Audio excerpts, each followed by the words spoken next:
Malayalam big boss season 7 ലൈവിൽ ഇപ്പോൾ നടന്നുകൊണ്ടിരിക്കുന്ന മോർണിംഗ് ടാസ്ക് തന്നെയാണ്. ബിഗ് ബോസ് കൊടുത്ത മോർണിംഗ് ടാസ്ക് എന്ന് പറയുന്നത് ബിഗ് ബോസ് വീട്ടിൽ ഏറ്റവും ആദ്യം വന്നപ്പോൾ മികച്ചതായി പെർഫോമൻസ് കാഴ്ചവെക്കുകയും പിന്നെ ഓരോ ദിനങ്ങൾ കഴിയും തോറും ആ പെർഫോമൻസ് കുറഞ്ഞു വരികയും ചെയ്യുന്ന ഒരു വ്യക്തിയുടെ പേരും, അതേപോലെ തന്നെ തുടക്കത്തിൽ ബിഗ് ബോസ് വീട്ടിൽ മോശം പ്രകടനം കാഴ്ചവെച്ചതും എന്നാൽ പോകെ മികച്ച രീതിയിൽ പെർഫോമൻസ് കാഴ്ചവെക്കുന്ന ഒരാളുടെ പേരും പറയുക എന്നതായിരുന്നു ടാസ്ക്.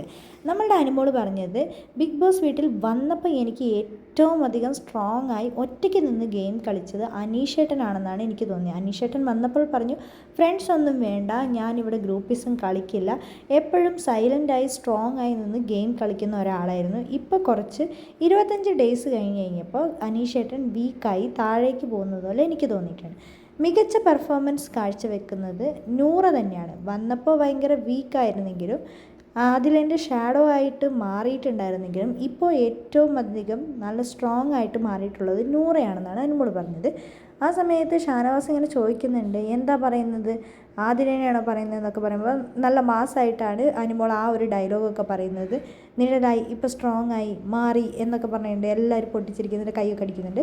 പിന്നെ നമ്മുടെ അഭിലാഷ് പറഞ്ഞത് നെവിനെയാണ്. അതേപോലെ തന്നെ ഏറ്റവും മോശം പ്രകടനം കാഴ്ചവെച്ചിട്ട് സ്ട്രോങ് ആയി വരുന്നത് ബിന്നി. ഷാനവാസ് പറഞ്ഞത് ലക്ഷ്മീനെ നൂറേനെയാണ്. അനീഷ് പറഞ്ഞത് ആദിലേനെയും നൂറേനെയാണ്.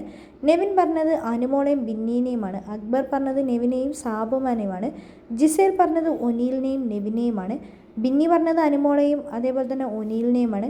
ആര്യൻ പറഞ്ഞത് നെവിനെയും അനീഷിനെയുമാണ്. നെവിൻ പറഞ്ഞത് അഭിലാഷിനെയും അനുമോളെയുമാണ്. ആദില പറഞ്ഞത് അനീഷിനെയും നൂറേനെയുമാണ്. ലക്ഷ്മി പറഞ്ഞത് നെവിനെയും സാബുമാനെയുമാണ്. ഒനീൽ പറഞ്ഞത് നെവിനെയും ബിന്നീനെയുമാണ്. സാബുമാൻ പറഞ്ഞത് അനീഷിനെയും ബിന്നീനെയുമാണ്.